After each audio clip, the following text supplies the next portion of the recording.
mujeres, bueno, para partir primero eran mujeres porque la idea de muñeca siempre está asociada a muñecas de figura femenina.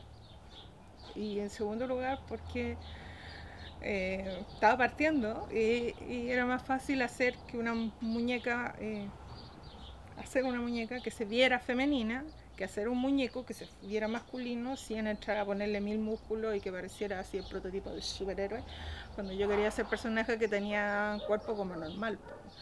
Eh, entonces, claro, ahora lo que tengo en mente de hacer personajes de masculinos están desde los cabros del combate a la Concepción, que era el pollito, entonces necesito un cuerpo apenas adolescente con suerte.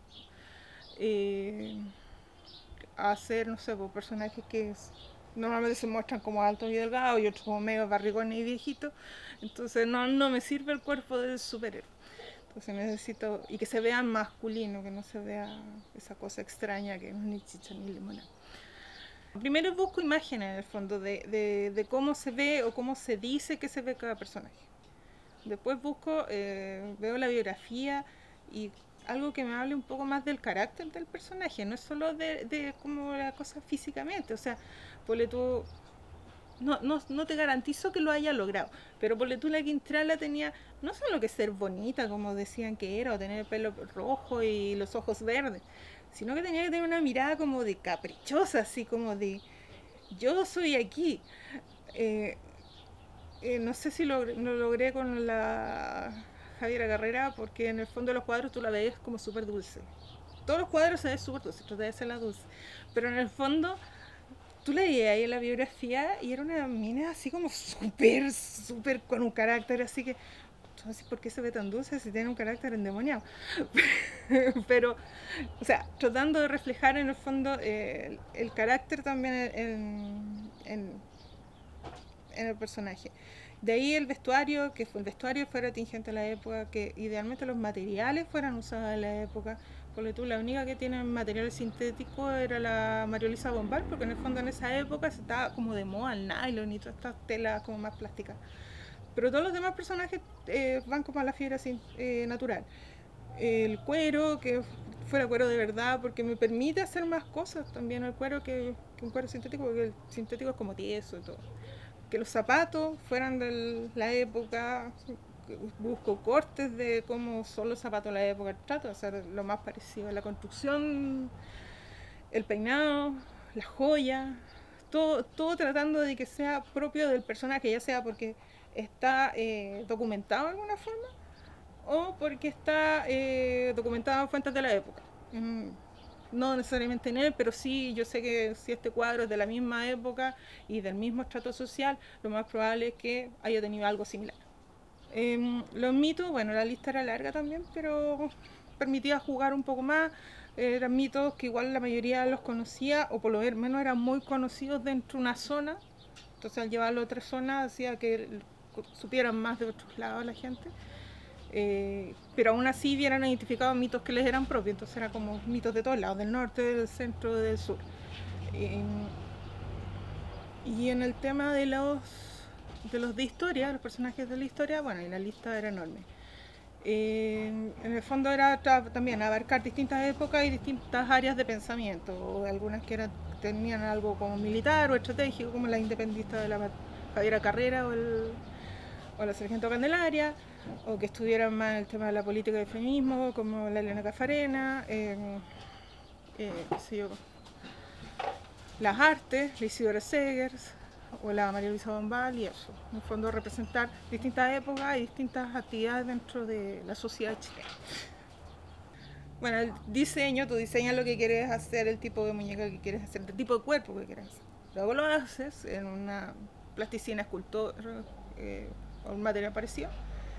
De ahí sacas moldes de yeso de cada pieza y luego haces la técnica de vaciado de la porcelana, que es vaciar la porcelana, vacías, dejas secar, entonces queda una estructura hueca.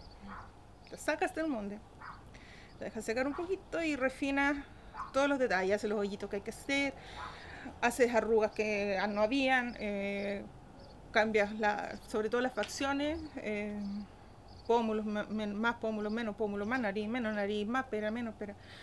Todo eso, cerrar los ojos, abrir los ojos. Todo eso hace que, en el fondo, puedes usar el mismo molde, pero cada muñeca va a ser distinta porque la modificas sobre el trabajo. Las manos también, hace aparecer dedos, marca las uñas, los pliegues, todo. Después eso lo dejas secar y lo haces a una quema de unos 700 grados en el horno de porcelana. Y de ahí sale, y sale como con la firmeza de una cáscara de huevo. Ahí lijas mucho, con las lijas desde el 300 hasta el 2500, ¿sí? Muchas lijas, es agotador. Yo al principio pensaba, ¿cómo se van a demorar tanto en hacer una muñeca si no es tan difícil la cuestión? Y la verdad es que no voy a lijar más de una hora, porque quedáis agotado. El nivel de concentración que tenéis que tener es como... Y si te exigís más, como que una contracción, y hasta ahí llegó la pieza y vuelta para atrás. Terminas de lijar, dejas todo limpiecito, le sacas todo el polvito y lo metes de nuevo al horno a una quema de cerca de los 2000 grados. Y ahí en el fondo todos los cristales de silicio que forman la porcelana como que vitrifican, se derriten y le dan esa... Lo hacen impermeable y le dan esa superficie suavecita que tiene y queda delgadísimo. Antes medía, no sé, 5 milímetros y ahí queda como 1,5 milímetros. Se achica como un quinto. Y ahí salen y ahí empieza la etapa de quemado. Y es como pintar con acuarela, porque es pintura de sobrecubierta que se llama, o tercer fuego. Entonces empieza una capa de pintura, quema de nuevo 700 grados, aprox. Otra capa de pintura, y ahí hasta que llegas al color que quieres, de piel, de rasgos, de ojos, de todo. Terminas de pintar y ahí ya viene la parte entretenida porque es el armado. Entonces cada superficie en que van a encajar las articulaciones las recubres con cuero y después haces la estructura tensora al centro que va con resorte, va armando, y cuando la terminas de armar es como que nació. Y haces la peluca con pelo de alpaca suri. Hay dos tipos de alpaca, que es la guacaya, que es la crespita así como, y la suri, que es como la típica de los monos animados, así como pelo largo. Tiene unas hebras larguísimas, hasta como de más de medio metro largo. Y queda perfecto a la escala de la muñeca. Entonces queda el pelo que tú puedes hacer todos los peinados que se te ocurran y darle el carácter al personaje que quieras. El vestuario y el calzado, sí, lo hago yo. Depende del personaje. En general privilegio telas y materiales que sean como naturales y que además, bueno, sean delgados para que me den en la escala, porque si no, no me queda como un repollo de tela. Necesito telas delgaditas, así que tipo viscosa o lino muy delgado. La seda le queda perfecto, porque la puedo arrugar y no ocupa nada de espacio, entonces puedo poner muchas capas y no pasa nada, no se ve tosco. El vestuario en general, bueno, como te decía, el personaje, algunos son más creativos. El tema de los mitos ahí podía jugar un poco más, los históricos y los pueblos, usando diseños de trajes correspondientes, con todas sus capas correspondientes. Por tú, la Inés de Suárez tiene los como calzones esos raros, las medias,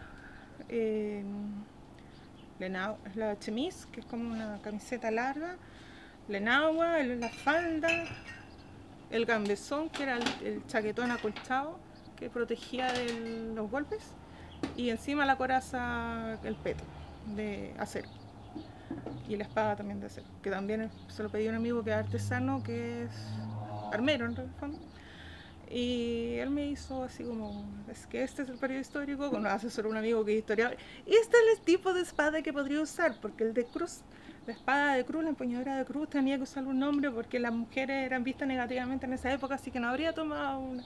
Y ahí toda la explicación histórica de por qué no podía usar la empuñadura de cruz y tenía que usar la empuñadura en forma de S. Así que esa fue. Para el tema de los pueblos fue como fácil discriminar qué pueblo y qué no, porque tenían que cumplir requisitos de ser visualmente diferenciables para gente que no sabe bien qué es, porque por mucho que yo caracterice bien un pehuenche y un mapuche, visualmente son muy parecidos para cualquiera. Entonces se prestaba mucha confusión. En cambio, si lo comparaba con un pascuense o con alguien del norte, eran claras las diferencias, no solo en trajes, sino que en rasgos también.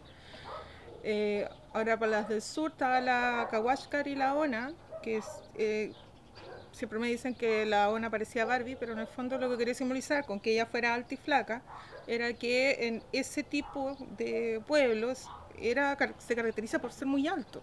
En cambio las Kawashkar eran como un tipo corporal más bajito, más pachachito. Entonces que esa diferencia pudiera verse. Aparte que los trajes, bueno, eran cueros para los dos, o sea, no era mucho más distinto, pero sí había una evidencia evidente en los cuerpos, en los tipos corporales. De historia sobre todo son muñecas que, o sea, son personajes que fueron pioneros en alguna forma en su tema, pionero. La caferera feminista chancho, Janequeo, que era una lonco mapuche que dirigió a todas las tropas de su padre y de su marido que murió a combatir contra los españoles y fue líder hasta que desapareció, que probablemente la hayan herido y haya muerto metida en el bosque. No se supo más de ella.